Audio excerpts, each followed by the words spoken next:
at pang-limang rack. That's where he got hot, and that's why he got that 16 points. Ito yung pressure ngayon na sa ating defending champion na si Dondon Ontiveros. He needs at least 17. 16 will tie Willie Miller. Magkakaroon na shootout doon.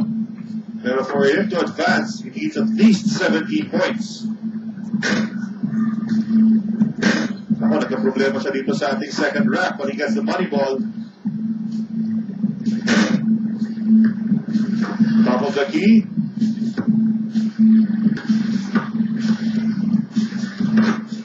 He gets that one on his fourth rack. Plenty of time for Dondon Ontiveros.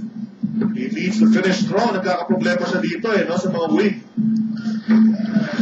Alright, so tignan natin. Last rack for Dondon Ontiveros. Needs to hurry up a bit. 6 seconds remaining. Needs this one. And a money ball. Oh, hindi po ba?